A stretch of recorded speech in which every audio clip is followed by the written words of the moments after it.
지금부터는 수사 모드. 모자를 썼잖아. 나도 이거 많이 해봤거든. 제가 이제 말씀드릴 사건도 오로지 자기의 만족을 위해서 한 사람의 영혼을 파괴하는 스토킹 얘기예요. 이 말을 되게 많이 쓰는데요. 10번 찍어 안 넘어가는 나무 없다 이런 얘기를 다들 아실 거예요. 사실 원래 이 속담의 의미는 뭔가 꾸준함, 적극적인 어떤 인간의 의지를 포기하지 말고 얘기하는, 끈기 있게 그럼요. 하라. 네, 좋은 의미였지만 이게 찍는 대상이 사람이라면 그리고 그 사람이 원치 않았다면 이건 완전히 다른 얘기가 되고 정말 무섭고 끔찍한 얘기가 되거든요. 서울 노원구의 한 아파트. 신고를 받고 출동한 경찰은 이곳에서 새 모녀의 시신을 발견했습니다. 이 빈소를 지킨 큰딸의 친구들은 남성의 스토킹이 석 달 동안 집요하게 이어졌다고 털어놨습니다. 서울 은평구의 한 공인중개사 사무실. 50대 여성 공인중개사가 사무실에서 흉기에 찔려 숨진 채 발견됐습니다. 인터넷 방송을 하던 피해자의 딸을 오래전부터 스토킹해왔던 걸로 드러났습니다. 그게 한때는 좀 끈질기게 하면 그렇죠. 오히려 좀 낭만적인 의미를 담아서 쓰이기도 했었어요. 사실 많이 착각을 해왔던 것 같고요. 상대방이 거절하거나 이랬을 때 계속 하게 된다. 네네. 작년 10월 21일부터 스토킹 범죄의 처벌 등에 관한 법률이 시행이 되면서 이제는 처벌받는 행위가 된 거죠. 헤어진 남자친구가 자신이 죽었다는 부고 문자를 보내고 공인인증서까지 도용한다면 당사자에게는 공포 그 자체겠죠.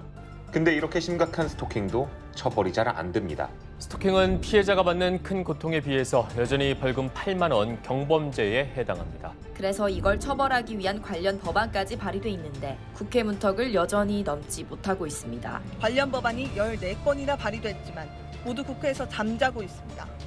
우리는 99년부터 국회에서 발의는 시도가 네. 항상 됐어요. 네. 어떤 국회든지 발의가 안 됐던 국회는 없었거든요. 근데 22년 만에 통과가 되고 이제 시행이 된 게 작년이에요. 근데 스토킹이요? 예. 근데 이미 사실 우리가 알고 있는 어떤 주요 선진국들은 90년대에 이 스토킹 행위를 법률적으로 제재하는 거에 대한 법률적인 정비는 다 마쳤고요. 이웃나라 일본 같은 경우도 2000년에 이미 스토커 규제법이라는 법률을 만들어서 형사처벌해 오고 있었어요. 우리는 정말 이거를 환영하기에는 너무너무 늦은 거죠. 국회는 그동안 스토킹과 애정 표현을 구별하기 어렵다며 입법을 미뤄왔습니다. 유가족들은 많이 늦었지만 이 법이 꼭 제대로 시행되길 바란다고 했습니다. 제가 듣기로는 시행 첫날에 전주에서 첫 사례가 예, 맞아요. 나왔다고요? 10월 21일 00시부터 시행이 되는 거거든요. 1시간이 지난 새벽 1시에 전주의 한 아파트에서 헤어진 남자친구가 계속 초인종을 누르는 거예요. 그래서 여자분이 경찰에 신고를 하고 경찰이 출동을 해요. 스토킹 처벌법으로 처벌받을 수 있습니다. 그만하세요라고 했는데 경찰이 돌아간 후에 1시간 후에 또 벨을 누르거든요. 네. 그래서 경찰이 다시 와서 현행범으로 바로 체포를 해갔어요. 그 예전 같으면 그냥 그 경범죄 처벌법으로 방법이 없으니까. 스티커 발표하고 그냥 죄의 종류가 달라진 거네요. 그렇죠. 이게 스토킹 처벌법이 적용된 최초의 사건이 되는 거죠. 스토킹 처벌법이라는 건 정확히 어떤 법? 스토킹 처벌법은 이제 스토킹 행위에 대해서 법률이 5가지를 딱 규정을 해놓고 있고요. 대표적인 게 따라가거나 접근하거나 진로를 방해하는 행위, 그리고 문자, 전화 이런 식으로 연락을 한다든지 어떤 물건을 상대방의 살고 있는 주거지나 갖다 놓는다든지 주거지 근처에 어떤 물건을 훼손한다든지. 배회하면서 지켜보는 것도 포함이 되어 있어요. 해외야. 예, 이게 스토킹의 대표적인 사례고 법률에서 규정을 하고 있어요. 이 행위가 지속적이고 반복적으로 된다면 3년 이하의 징역 또는 3천만 원 이하의 벌금에 처할 수 있는 범죄로 규정을 하고 있고, 만약에 이런 스토킹 행위를 흉기를 들고 한다거나 위험한 물건을 들고 한다, 징역 5년 이하 또는 5천만 원 이하의 벌금에 처해질 수 있도록 그 스토킹 행위를 이제 범죄로 규정을 해서 처벌하는 법률이에요.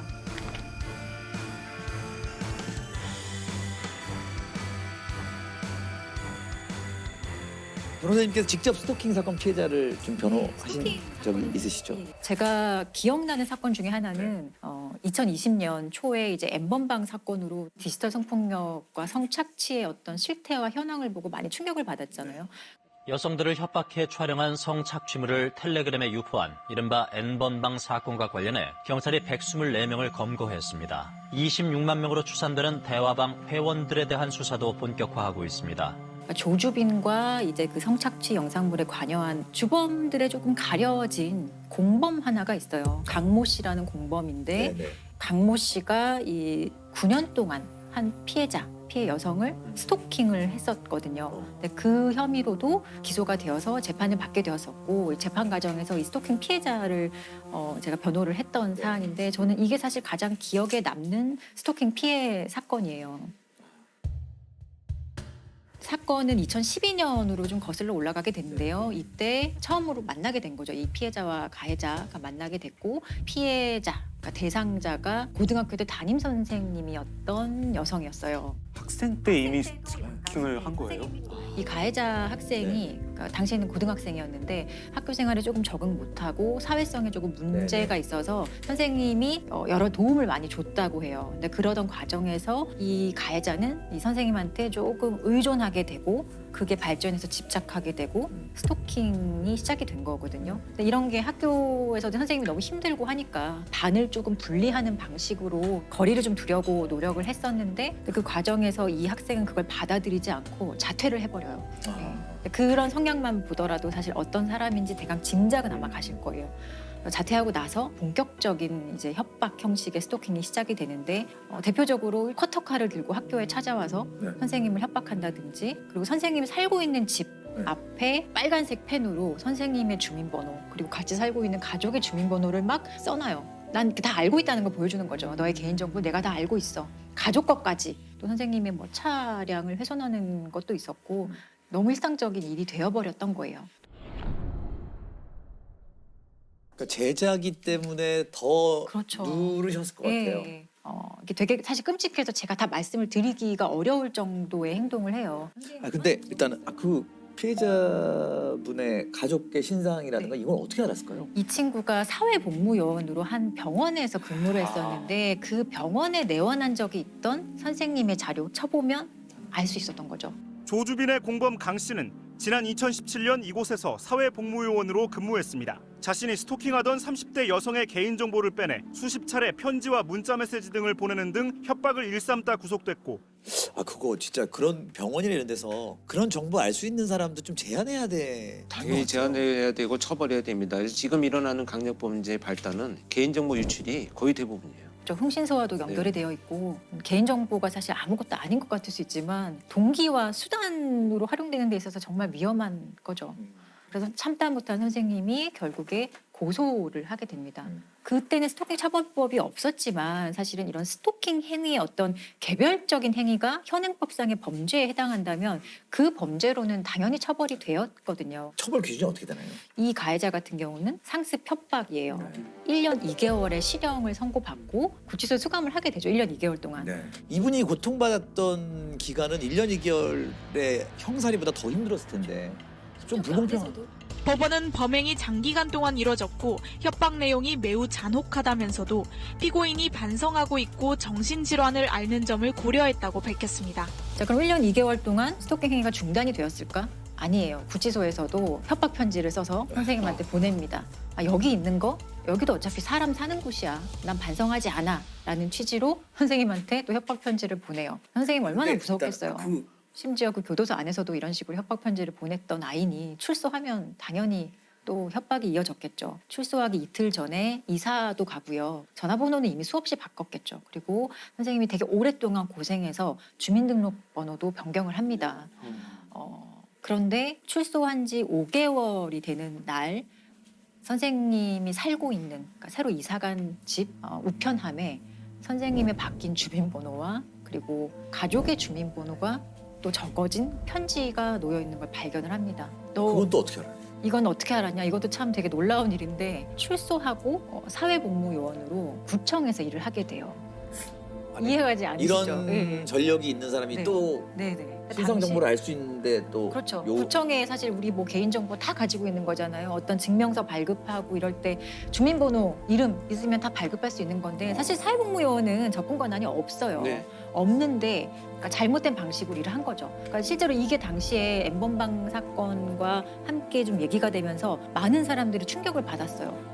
박사방 운영자 조주빈은 공익근무 요원들에게 신상 정보를 받아서 피해 여성들을 협박했죠. 공익요원에게 한 건당 15만 원씩 주겠다고 제안하는 것으로 드러났습니다. 공익근무 요원 강모 씨도 개인정보를 빼내 수차례 조주빈에게 건넸지만 60만 원밖에 못 받았다고 주장했습니다.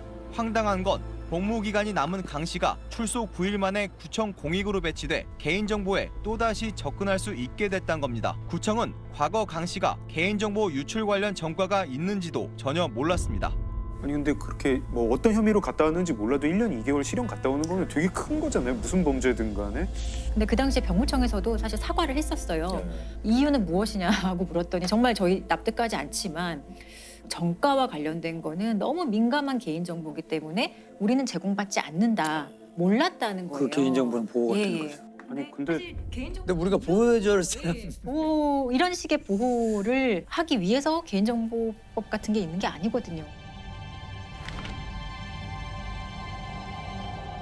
아무튼 얘는 사회복무요원으로 구청에 다시 들어가서 일을 해요. 개인정보와 관련된 일을. 그리고 조주빈 등과 함께 교류하면서 협박의 방식이나 이런 게 더 심해졌겠죠. 이 스토킹 가해자는 이 선생님의 아이를 죽이기 위해서 조주빈에게 400만 원을 주면서 살인을 예비해요. 그러니까 좀 보복해달라. 진짜 실행에 옮기려고. 살인 첨부를 첨부를 실제로 400만 원을 주고 하고 실제로 살인 예비죄로도 유죄를 받았어요. 아 나는 죽이려고 한 목적은 없다. 그냥 뭐 보복을 해달라는 얘기지. 그게 죽여달라는 얘기는 아니다. 이런 식으로 재판에서 주장했지만 받아들여지지 않고 살인 예비죄도 인정이 됐고. 공범의 담임 선생님이었던 피해자는 제자에게 긴 세월 스토킹을 당하다가 딸의 목숨까지 빼앗길 뻔했습니다. 조주빈에게 A씨 딸의 살해를 청탁하고 400만 원을 건넸습니다. A씨의 연락처와 딸의 어린이집 주소 등을 넘겼습니다. 조주빈은 강 씨에게 A씨의 딸에게 독극물을 쓰겠다는 메시지까지 남겼습니다. 강 씨는 흉기를 들고 찾아가기도 했고 어린 딸을 협박하는 문자도 수차례 보냈습니다. 네, 어떤 얘기를 하냐면 우리나라 법 좋아. 나는 심신미약으로 3년만 살다 나오면 돼. 이런 말을 아무렇지도 않게 해요. 그래서 선생님이 결국에는 도저히 참을 수 없어서 이제 또 다시 고소를 했고 이 N번방의 사건과 함께 이제 사건이 진행돼서 13년형이 이제 확정이 된 상태예요. 13년 뒤에 선생님한테는 13년도 그렇죠. 이 13년 뒤가 문제죠, 실제로는. 지금 나이가 20대인 거죠. 네. 그러니까요. N번방 관련된 피고인들은 다 20대 초중반. 그래서 선생님이 이 고소를 한 이후에 너무너무 고통스러워서 이 신상 공개를 좀 요구를 해요. 이 가해자 좀 신상 공개를 해서 사람들이 좀 모두 알아봤으면 좋겠다라는 식으로 국민청원을 하고 그 국민청원에 51만 명이나 사실 동의를 했고 당시에는 되게 뜨거운 이슈였어요. 청원글은 게시 하루 만에 30만 명 가까이 동의하는 등 큰 호응을 얻고 있습니다. 청원인은 강 씨 신상 정보를 제발 공개해달라며 신상 공개가 안 된다면 그 다음 누군가가 이 세상에 없을 수도 있다고 호소했습니다.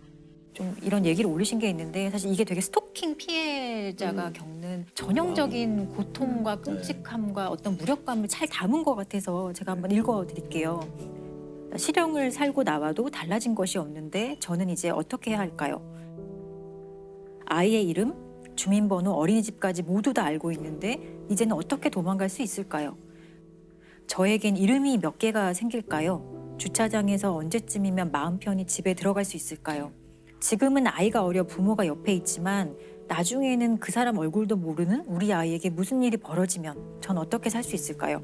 언제쯤이면 발 뻗고 잘 수 있을까요? 라는 얘기를 했는데 너무 무섭죠. 이게 스토킹이 되게 막연하다고 생각하실 수 있지만 실제로 그냥 이 사건 한 번만 이 피해자 입장에서 바라봐 준다면 하루를 그냥 온전하게 보내기도 정말 어려운 게 스토킹 피해거든요.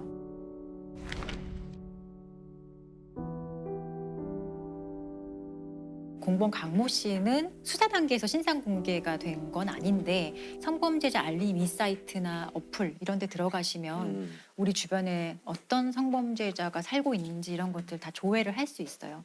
그 피해자분 변호를 하셨으니까 이 강 씨를 재판장에서 직접 보셨을 것 네네. 같은데 어떠셨어요? 사실 대부분의 피고인들은 그렇게 특별한 인상을 주지 않아요. 네. 그냥 아휴 또 저런 애가 있네 뭐 이런 생각을 저는 하는데 첫 재판에서 그 강모 씨를 처음 보고 저는 조금 놀랐던 게 재판을 자기가 막 주도하려고 했었어요.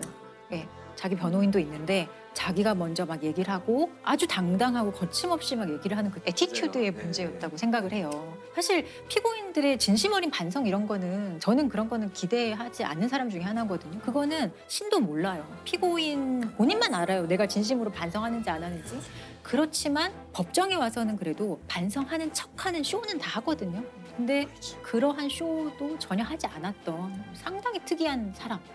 최후 변론하는 과정에서 이 피고인이 어떻게 얘기를 했냐면 전 되게 놀랐었어요. 이런 얘기를. 이 나라는 발달 장애가 죄악이다. 따라서 저는 이 나라를 떠나서 다시는 살아오지 않기 위해서 총력을 다할 것이다. 제가 법적, 생물학적 한국인이란 게 부끄럽습니다.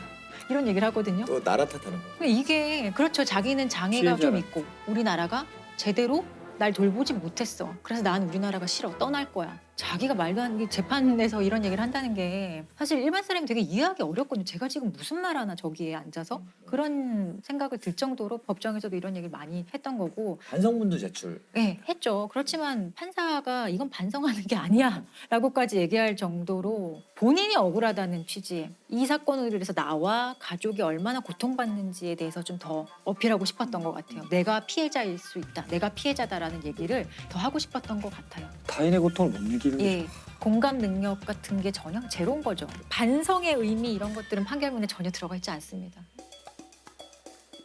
공익근무요원 강모 씨는 따끔한 질타를 받았습니다. 법원에 낸 반성문 때문이었는데요. 강 씨가 진심으로 반성하기보단 판사님은 교정기관에 수용된 적 없으셔서 모를 것이다란 취지의 내용을 담았기 때문입니다. 재판장은 강 씨가 범행 내용이 안 좋은데도 자꾸 억울하단 태도를 보이고 있다고 지적했습니다. 이런 반성문은 안 내는 게 낫다. 반성 태도를 알리고 싶다면 생각을 하고 쓰라고도 했습니다. 그렇죠. 일단은 지금 이제 스토킹 법이 개정되면서 몇 가지 아쉬운 점들이 이 범죄를 저지른 사람들이 이런 정상적인 사고가 아니라면 뭐 형량도 강하게 처벌하기 중요하지만 치료적 개입이 반드시 되지 않는다면 그냥 들어갔다 나왔다 반복되는 것밖에 안 된다. 이런 의견들이 많죠.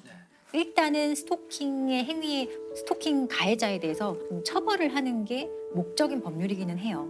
아직은 스토킹 피해자에 대해서 좀 충분한 피해 보호라든지 예방을 하기 위한 법률이라고 보기는 좀 무리가 있어요. 분명 아까 지금 얘기 들어보면 한계도 분명히 보이는 것 같고 좀 문제점들이 좀 보이는 것 같아요. 예. 근데 이런 문제가 있을 때는 사실은 법률이 완벽할 수는 없거든요. 심지어 처음 입법된 법률이기 때문에 그런 문제점을 빨리빨리 파악하고 사실 개정을 하는 거는 제정하는 것보다 훨씬 쉽잖아요. 그러니까 현장의 피해자들이 어떤 고통을 겪고 있는지 그리고 스토킹 범죄라는 게 아주 특성이 분명한 범죄거든요. 창의적으로 진화하는 방식이기 때문에 그런 범죄의 특성을 파악해서 끊임없이 법률이 따라가야 돼요. 법률이 절대 앞서갈 수는 없거든요. 네, 법률은 뒤따라가야 돼요. 업데이트해서. 예, 계속 개정에 좀 적극적이어야 할 필요가 있는 거예요. 그리고 정말 아까도 말씀드린 정말 강조하고 싶은 거는 상대가 조금이라도 싫어하는 걸 본인이 알았다. 하지 말아야 돼요. 근데 또 그걸 모르는 사람이 또 많죠. 관심도 없고 배려도 없고 공감도 못하는 사람들이 많죠. 상대방의 동의라는 게 얼마나 중요한 것인지 상대방이 나 그만해, 나 싫어라고 분명히 얘기를 하거든요. 나 이렇게 하는 거 원하지 않아 라고 했으면은 더 이상 안 나갔으면 좋겠어요. 그게 정말 하고 싶은 말이에요. 그럼 많은 일들이 해결돼요, 정말로. 내가 부릴 수 있는 자유는 상대의 코끝 앞에서 멈춰야 된다니까.